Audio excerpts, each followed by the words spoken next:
Hi, this is Scott Garibay, and today we're going to talk about Dungeons and Dragons, and we're going to specifically talk about about traveling specifically in the context to questing, traveling, and steading, which are three primary activities that are specific to adventures. And I want to talk deeply about traveling today because I think. Um, so, I'll explain why I want to talk about traveling. All right. I'm convinced that in my humble opinion, Dungeons and Dragons is a human improvement engine. And what's really happening with Dungeons and Dragons is the emergence of the Manifold Sentience. So essentially, the vast majority of humans live in individuated sentience, right? So if you walk into the middle of New York and you spin around and throw a rock, you're going to hit somebody who's an individuated sentient.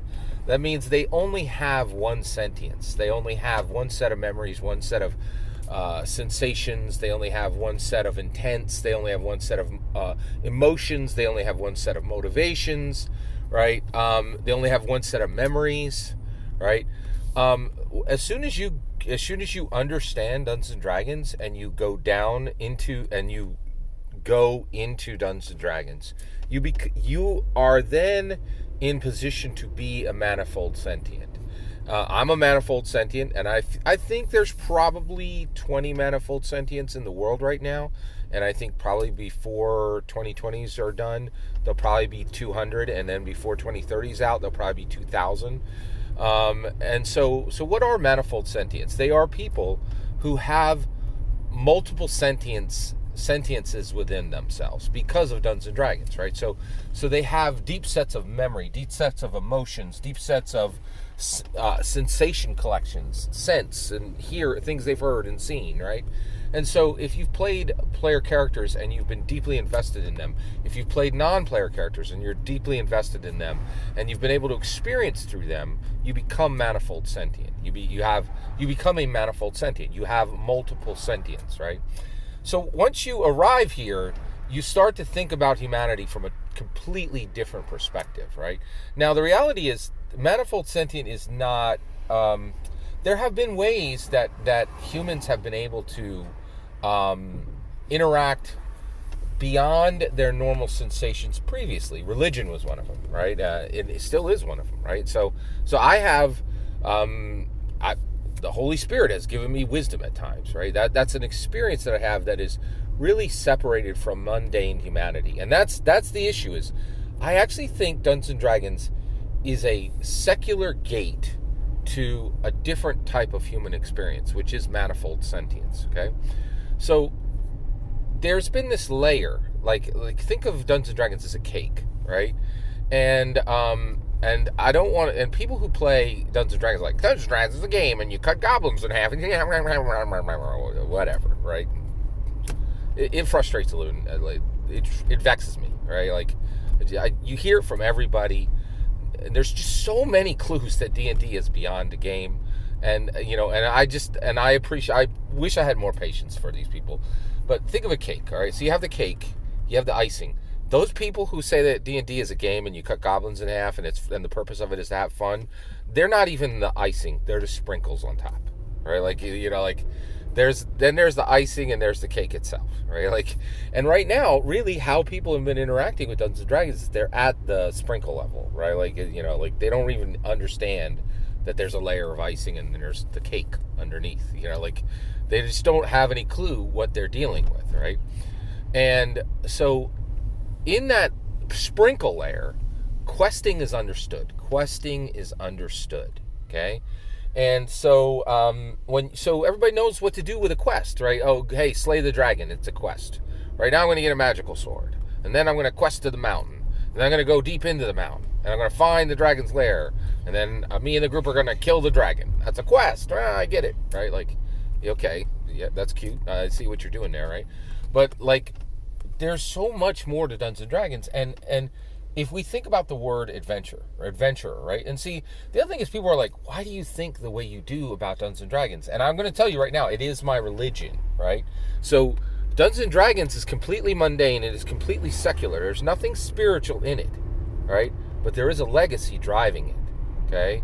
And I will tell you right now, a dead man is really the fuel of Dungeons and Dragons, right? It's Gary Gygax's legacy that burns like a high-octane fuel and drives the car, right?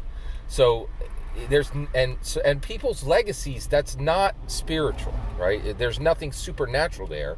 Our human legacies are a natural thing, right? So I'm not saying there's any sacredness to Dungeons and Dragons. I'm saying it's completely secular. It's completely mundane. There's nothing magical to it, right? But like Abraham Lincoln has an impact on this country right now, right? And I'm telling you, Gary Gygax had an impact on your life if you've ever touched Dungeons and Dragons, right? The only question is, how deep is it, right? How does it reach to your heart? Does it reach to your mind, right? And there's nothing magical about that, right? But like, I'm talking about traveling, and the reason why I'm today, and the reason I'm talking about traveling is I'm talking about adventures, right? Now, why do I think so deeply about adventures? Well, I'm a religious person. I'm an evangelical Christian, right? So I understand freight, and I understand how words contain freight, okay? So, like, for us, in the evangelical Christian church, we have the word baptism, right? Do you know how freighted that word is? Like, there have been 10,000 books written on the word baptism, right? And this is my point, is if you think that you understand Dungeons & Dragons after 48 years of interaction with it, you're a fool. You're a fool, right? Like, people were writing books about baptism in 400 AC, right? And after Christ. And they're still writing about it today. And that's the point. We don't understand the word adventure. We don't understand questing, okay? Now, or actually, we do understand questing. We don't understand travel, and we don't understand steading. We don't understand traveling, and we don't understand steading. So let me get to the traveling point, right? And I did a lot of setup on this. So I appreciate your patience if there's a little bit of an imbalance on the content of what I was talking about here. So traveling. So I was incredibly blessed. Last night I went to an associate's friend's house, and I think after this experience I may be their friend. They may consider me a friend, but this person is an incredibly hard laborer. They actually labor for work, and actually with labor, they've done far better at being wealthy than I have with a knowledge worker job, right? And this person, they labored their whole life, and they've just like for 30, 40 years, and they hit this point where they had a physical condition that made it so for 3 weeks they could not move, right? And then after about another 2 weeks, they recovered, and now they can move, but they can't like pick things up or do labor the way they used to, right? So me and a whole crew of guys, about 10 different guys, went over and we aided this person, and we were like, hey, what do you need done? And we moved some boards, and we just kind of moved things around for him, and we deconstructed some things and moved them, and it really helped him with his home, with the state of his home. And it was really for his mental sanity, and he was really frustrated with this project that was half done, and and it was the project was interrupted by his health issue, right? So we kind of set things right in the house and aided him, right? And I was thinking, with our adventures, we're like, oh, there's a goblin warren, and the adventurers go and they kill everything in the warren, right? They kill every goblin in the warren. Oh, quest done, right?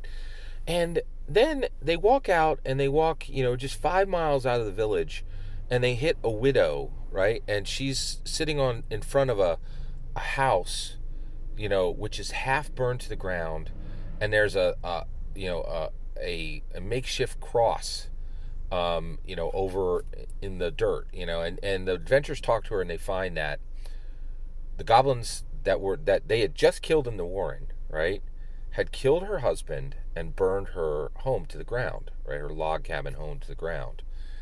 And so, and I think the way we do D&D now, the adventurers would be like, here's 10 gold pieces, rebuild your hovel, right? But the reality is, I think when we think about traveling, that should be an entire session of the adventurers go into the forest, they cut down all the logs, right?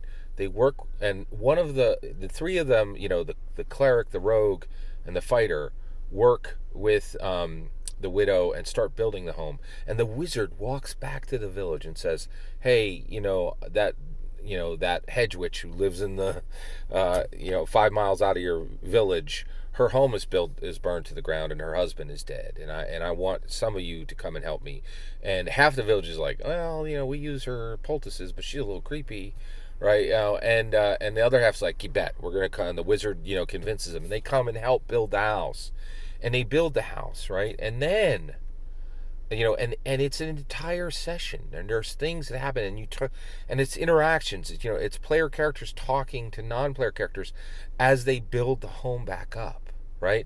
And then it's the wizard going back to the village every day and talking to the other half of the villagers who think poorly of the Hedge Witch, right? And then the question of, why is the Hedge Witch married? Hedge Witches usually are spinsters, and this traveling part is deep. There's something here, right?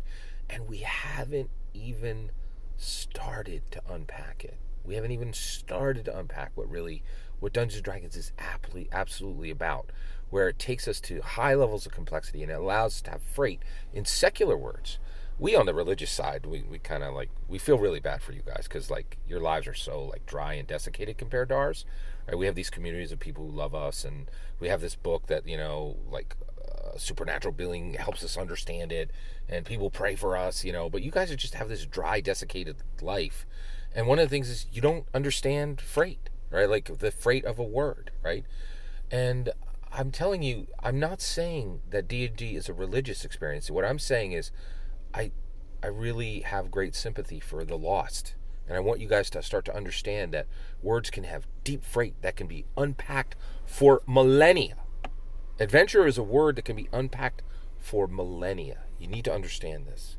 All this is my humble opinion. I'm ready to hear yours. Let me know in the comments below. Please consider liking and subscribing, and have a wonderful millennium.